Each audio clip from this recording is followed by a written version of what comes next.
Some years ago, I'd like to tell you about the strangest secret in the world. Some years ago, the late Nobel Prize-winning Dr. Albert Schweitzer was being interviewed in London, and a reporter asked him, "Doctor, what's wrong with men today?" And the great doctor was silent a moment, and then he said, "Men simply don't think." It's about this that I want to talk with you. We live today in a golden age. This is an era that man has looked forward to, dreamed of, and worked toward for thousands of years. But since it's here, we pretty well take it for granted. We in America are particularly fortunate to live in the richest land that ever existed on the face of the earth, a land of abundant opportunity for everyone. But do you know what happens? Well, let's take 100 men who start even at the age of 25. Do you have any idea what will happen to those men by the time they're 65? These 100 men who all start even at the age of 25 believe they're going to be successful. If you ask any one of these men if he wanted to be a success, he'd tell you he did. And you'd notice that he was eager toward life, that there was a certain sparkle to his eye, an erectness to his carriage, and life seemed like a pretty interesting adventure to him. But by the time they're 65, 1 will be rich. 4 will be financially independent. 5 will still be working. 54 will be broke. Now think a moment. Out of the 100, only 5 make the grade. Now why do so many fail? What has happened to the sparkle that was there when they were 25? What's become of the dreams, the hopes, the plans? And why is there such a large disparity between what these men intended to do and what they actually accomplished? When we say about 5% achieve success, we have to define success. And here's the best definition I've ever been able to find. Success is the progressive realization of a worthy ideal. If a man is working toward a predetermined goal and knows where he's going, that man is a success. If he's not doing that, he's a failure.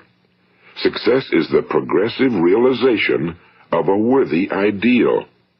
Rollo May, the distinguished psychiatrist, wrote a wonderful book called Man's Search for Himself. And in this book he says, the opposite of courage in our society is not cowardice. It is conformity. And there you have the trouble today. It's conformity, people acting like everyone else without knowing why, without knowing where they're going. Now think of it. In America right now, there are over 18 million people 65 years of age and older. And most of them are broke. They're dependent on someone else for life's necessities. Now, we learn to read by the time we're 7. We learn to make a living by the time we're 25. Usually by that time, we're not only making a living, we're supporting a family. And yet by the time we're 65, we haven't learned how to become financially independent in the richest land that has ever been known. Why? We conform. And the trouble is that we're acting like the wrong percentage group, the 95 who don't succeed. Now, why do these people conform? Well, they really don't know. These people believe that their lives are shaped by circumstances, by things that happen to them, by exterior forces. They're outer-directed people. A survey was made one time that covered a lot of men, working men, and these men were asked, "Why do you work? Why do you get up in the morning?" 19 out of 20 had no idea. If you ask them, they'll say, well, everyone goes to work in the morning, and that's the reason they do it, because everyone else is doing it. Now let's get back to our definition of success. Who succeeds? The only person who succeeds is the person who is progressively realizing a worthy ideal. He's the person who says, I'm going to become this, and then begins to work toward that goal. I'll tell you who the successful people are. A success is the school teacher who's teaching school because that's what he or she wants to do. The success is the woman who's a wife and mother because she wanted to become a wife and mother and is doing a good job of it. The success is the man who runs the corner gas station because that was his dream. That's what he wanted to do. The success is the successful salesman who wants to become a top-notch salesman and grow and build with his organization. A success is anyone who is doing deliberately a predetermined job because that's what he decided to do deliberately. But only 1 out of 20 does that. That's why today there isn't really any competition unless we make it for ourselves. Instead of competing, all we have to do is create. You know, for 20 years, I looked for the key which would determine what would happen to a human being. Was there a key I wanted to know which would make the future a promise that we could foretell to a large extent? Was there a key that would guarantee a person's becoming successful if he only knew about it and knew how to use it? Well, there is such a key, and I've found it. Have you ever wondered why so many men work so hard and honestly without ever achieving anything in particular, and others don't seem to work hard and yet seem to get everything? They seem to have the magic touch. You've heard them say that about someone. Everything he touches turns to gold. And have you ever noticed that a man who becomes successful tends to continue to become successful? And on the other hand, have you noticed how a man who's a failure tends to continue to fail? Well, it's because of goals. Some of us have goals, some don't. People with goals succeed because they know where they're going. It's that simple. Think of a ship leaving a harbor, and think of it with the complete voyage mapped out and planned. The captain and crew know exactly where it's going and how long it'll take. It has a definite goal. Now, 9,999 times out of 10,000, it will get to where it started out to get. Now, let's take another ship, just like the first, only let's not put a crew on it or a captain at the helm. Let's give it no aiming point, no goal, no destination. We just start the engines and let it go. I think you'll agree with me that if it gets out of the harbor at all, it will either sink or wind up on some deserted beach, a derelict.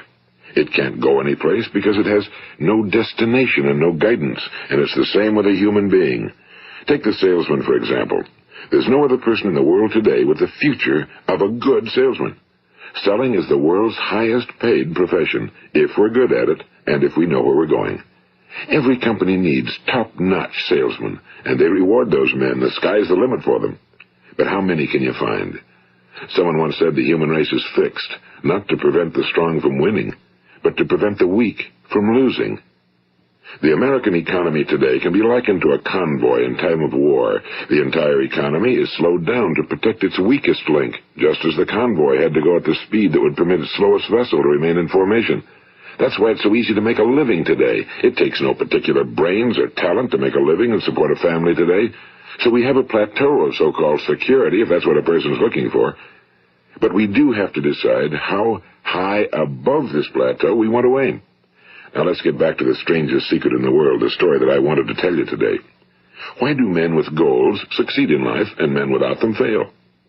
Well, let me tell you something which, if you really understand it, will alter your life immediately.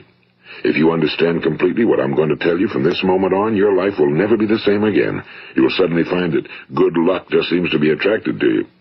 The things you want just seem to fall in line, and from now on you won't have the problems, the worries, the gnawing lump of anxiety that perhaps you've experienced before. Doubt, fear, well, they'll be things of the past. Here's the key to success and the key to failure. We become what we think about. Now let me say that again. We become what we think about. Throughout all history, the great wise men and teachers, philosophers and prophets have disagreed with one another on many different things. It's only on this one point that they are in complete and unanimous agreement. Listen to what Marcus Aurelius, the great Roman emperor, said. A man's life is what his thoughts make of it. Disraeli said this. Everything comes if a man will only wait. I've brought myself by long meditation to the conviction that a human being with a settled purpose must accomplish it, and that nothing can resist a will that will stake even existence for its fulfillment. Ralph Waldo Emerson said this, a man is what he thinks about all day long. William James said, the greatest discovery of my generation is that human beings can alter their lives by altering their attitudes of mind. And he also said, we need only in cold blood act as if the thing in question were real, and it will become infallibly real by growing into such a connection with our life that it will become real. It will become so knit with habit and emotion that our interest in it will be those which characterize belief. And he also said, if you only care enough for a result, you will almost certainly attain it. If you wish to be rich, you will be rich. If you wish to be learned, you will be learned. If you wish to be good, you will be good.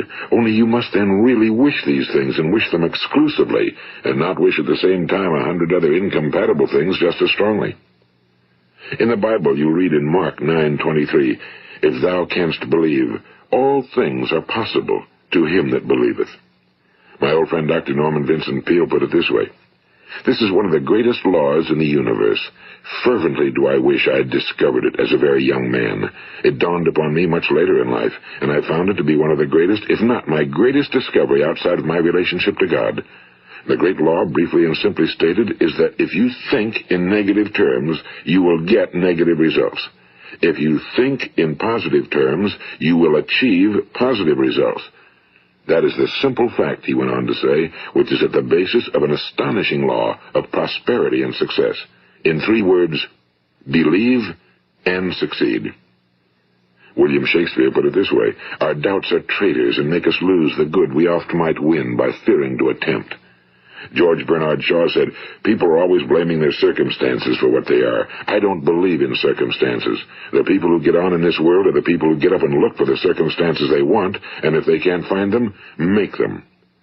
Well, it's pretty apparent, isn't it?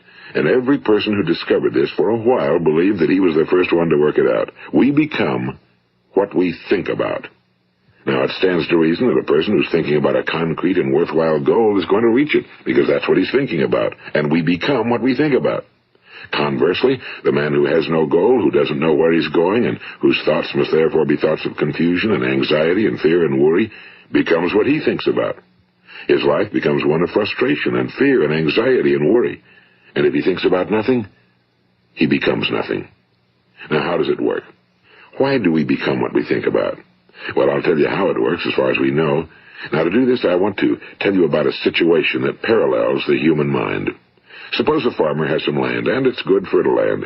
Now, the land gives the farmer a choice. He may plant in that land whatever he chooses. The land doesn't care. It's up to the farmer to make the decision. Now, remember, we're comparing the human mind with the land because the mind, like the land, doesn't care what you plant in it. It will return what you plant, but it doesn't care what you plant. Now let's say that the farmer has 2 seeds in his hand. One is a seed of corn. The other is nightshade, a deadly poison. He digs 2 little holes in the earth and he plants both seeds, one corn, the other nightshade. He covers up the holes, waters, and takes care of the land, and what will happen? Invariably the land will return what's planted. As it's written in the Bible, as ye sow, so shall ye reap.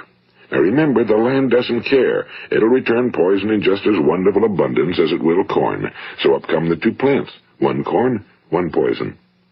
Now, the human mind is far more fertile, far more incredible and mysterious than the land, but it works the same way. It doesn't care what we plant. Success, failure.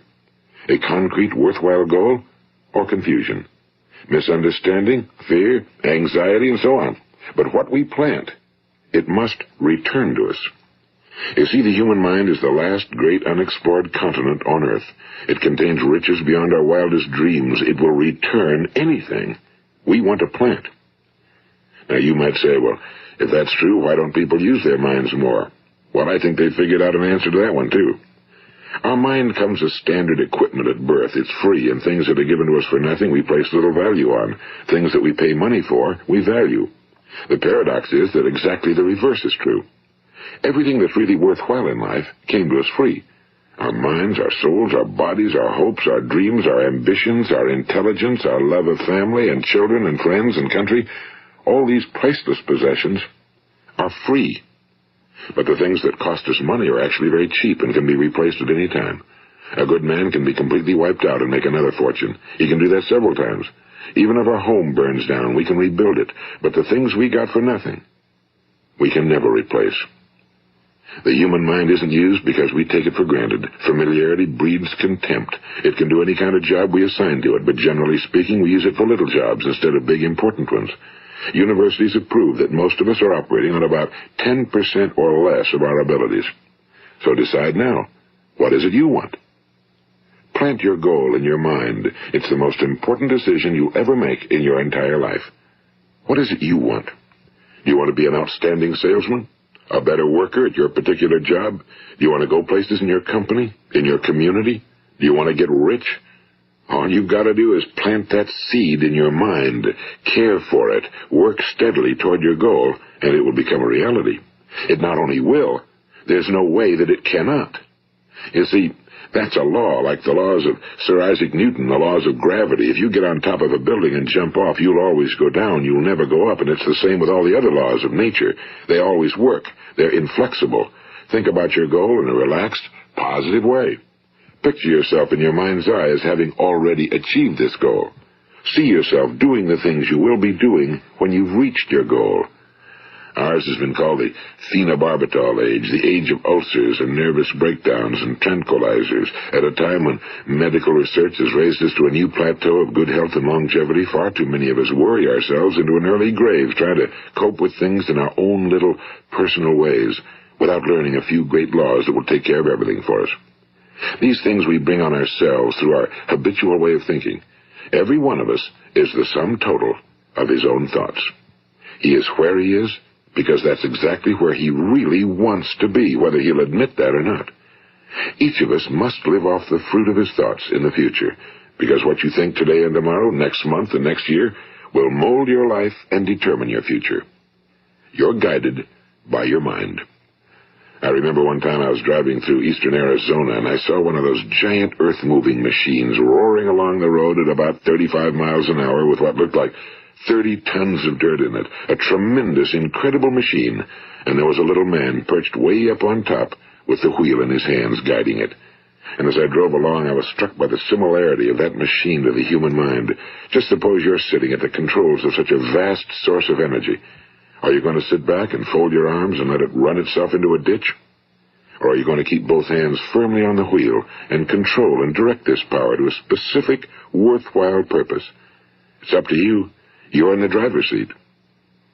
You see, the very law that gives us success is a two-edged sword. We must control our thinking. The same rule that can lead a man to a life of success, wealth, happiness, and all the things he ever dreamed of for himself and his family. That very same law can lead him into the gutter. It's all in how he uses it, for good or for bad.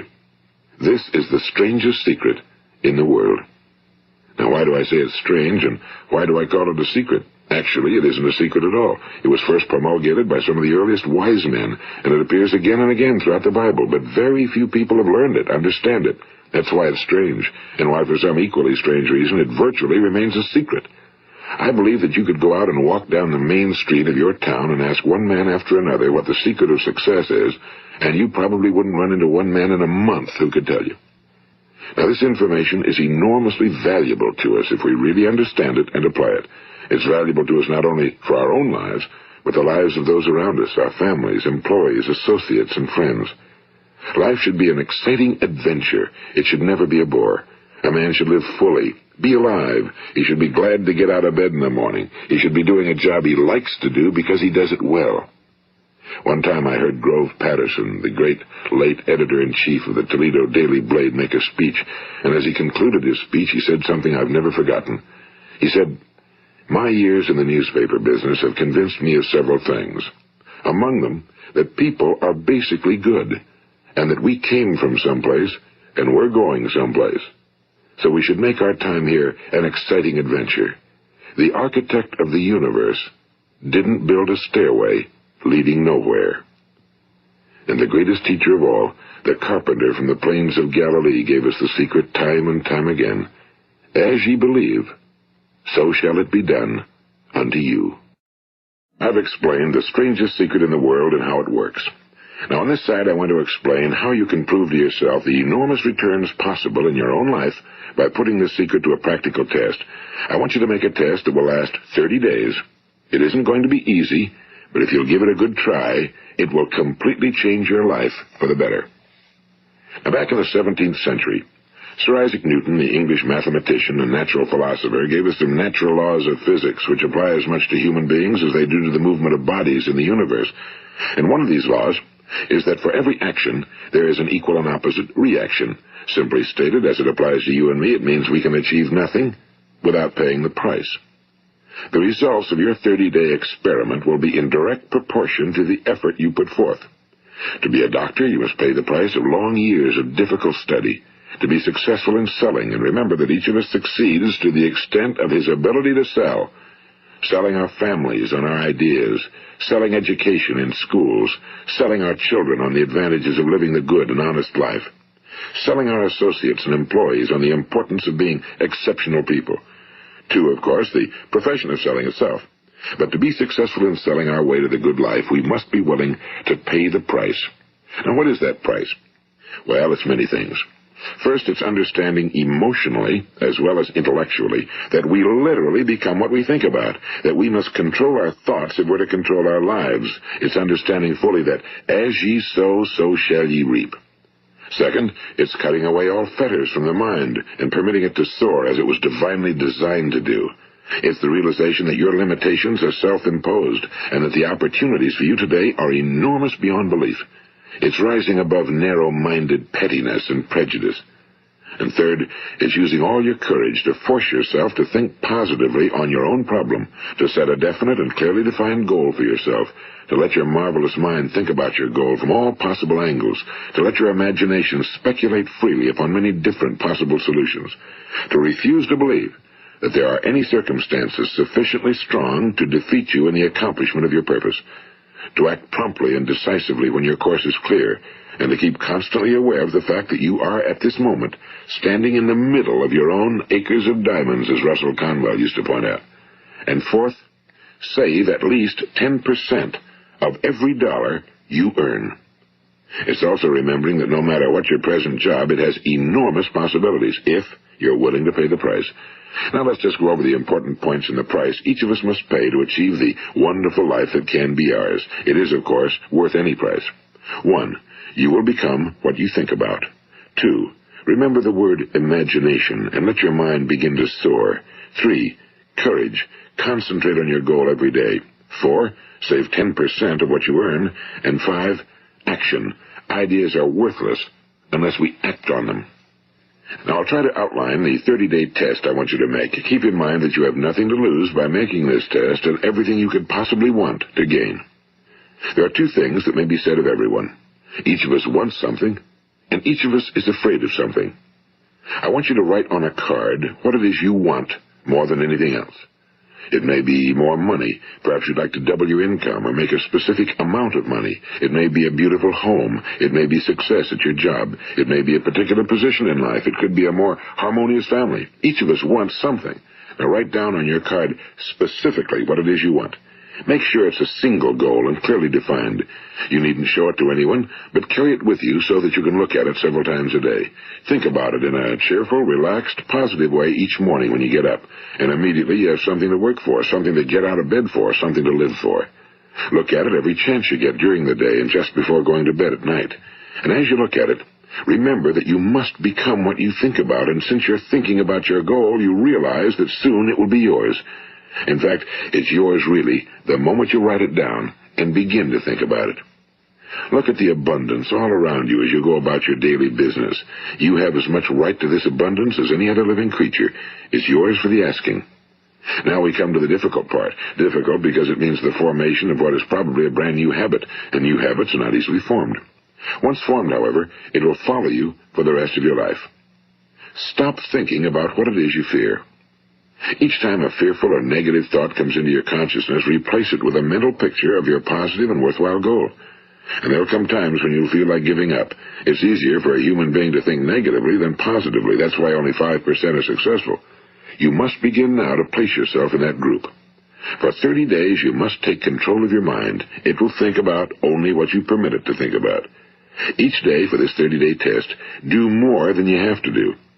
In addition to maintaining a cheerful, positive outlook, give of yourself more than you've ever done before. Do this knowing that your returns in life must be in direct proportion to what you give. The moment you decide on a goal to work toward, you're immediately a successful person. You are then in that rare and successful category of people who know where they're going. Out of every 100 people, you belong to the top 5. Don't concern yourself too much with how you're going to achieve your goal. Leave that completely to a power greater than yourself. All you have to do is know where you're going. The answers will come to you of their own accord and at the right time. Remember these words from the Sermon on the Mount, and remember them well. Keep them constantly before you this month of your test. Ask, and it shall be given you. Seek, and ye shall find. Knock, and it shall be opened unto you. For every one that asketh receiveth, and he that seeketh findeth, and to him that knocketh it shall be opened. It's as marvelous and as simple as that. In fact, it's so simple that in our seemingly complicated world, it's difficult for an adult to understand that all he needs is a purpose and faith. For 30 days, Do your very best. If you're a salesman, go at it as you've never done before, not in a hectic fashion, but with the calm, cheerful assurance that time well spent will give you the abundance in return you deserve and want. If you're a homemaker, devote your 30-day test to completely giving of yourself without thinking about receiving anything in return, and you'll be amazed at the difference it makes in your life. No matter what your job, do it as you've never done it before for 30 days. And if you've kept your goal before you every day, you'll wonder and marvel at this new life you've found. Dorothea Brand, the outstanding editor and writer, discovered it for herself and tells about it in her fine book, Wake Up and Live. Her entire philosophy is reduced to the words, act as though it were impossible to fail. She made her own test with sincerity and faith, and her entire life was changed to one of overwhelming success. Now, you make your test for 30 full days. Don't start your test until you've made up your mind to stick with it. You see, by being persistent, you're demonstrating faith. Persistence is simply another word for faith. If you didn't have faith, you'd never persist. If you should fail during your first 30 days, by that I mean suddenly find yourself overwhelmed by negative thoughts, you've got to start over again from that point and go 30 more days. Gradually, your new habit will form until you find yourself one of that wonderful minority to whom virtually nothing is impossible. And don't forget the card. It's vitally important as you begin this new way of living. On one side of the card, write your goal, whatever it may be. On the other side, write the words we've quoted from the Sermon on the Mount. Ask, and it shall be given you. Seek, and ye shall find. Knock, and it shall be opened unto you. Nothing great was ever accomplished without inspiration. See that during these crucial first 30 days, your own inspiration is kept at a peak. And above all, don't worry. Worry brings fear, and fear is crippling. The only thing that can cause you to worry during your test is trying to do it all yourself. Know that all you have to do is hold your goal before you. Everything else will take care of itself. Remember also to keep calm and cheerful. Don't let petty things annoy you and get you off course. Now, since making this test is difficult, some will say, why should I bother? Well, look at the alternative. No one wants to be a failure. No one really wants to be a mediocre individual. No one wants a life constantly filled with worry and fear and frustration. Therefore, remember that you must reap that which you sow. If you sow negative thoughts, your life will be filled with negative things. If you sow positive thoughts, your life will be cheerful, successful, and positive. Now, gradually, you will have a tendency to forget what you've heard on this recording. Play it often. Keep reminding yourself of what you must do to form this new habit. Gather your whole family around at regular intervals and listen to what's been said here. You know, most men will tell you that they want to make money without understanding the law. The only people who make money work in a mint. The rest of us must earn money. This is what causes those who keep looking for something for nothing or a free ride to fail in life. The only way to earn money is by providing people with services or products which are needed and useful. We exchange our time and our product or service for the other man's money. Therefore, the law is that our financial return will be in direct proportion to our service. Now, success is not the result of making money. Making money is the result of success, and success is in direct proportion to our service. Most people have this law backwards. They believe that you're successful if you earn a lot of money. The truth is that you can only earn money after you're successful. It's like the story of the man who sat in front of the stove and said to it, give me heat, and then I'll add the wood. How many men and women do you know, or do you suppose there are today, who take the same attitude toward life? There are millions. We've got to put the fuel in before we can expect heat. Likewise, we've got to be of service first before we can expect money. Don't concern yourself with the money. Be of service. Build, work, dream, create. Do this, and you'll find there's no limit to the prosperity and abundance that will come to you. Prosperity, you know, is founded upon a law of mutual exchange. Any person who contributes to prosperity must prosper in turn himself. Sometimes the return will not come from those you serve, but it must come to you from someplace, because that's the law. For every action, there is an equal and opposite reaction. As you go daily through your 30-day test period, remember that your success will always be measured by the quality and quantity of service you render, and money is a yardstick for measuring this service. No man can get rich himself unless he enriches others. Now, there are no exceptions to a law. You can drive down any street in America and from your car estimate the service that's being rendered by the people living on that street. Had you ever thought of this yardstick before?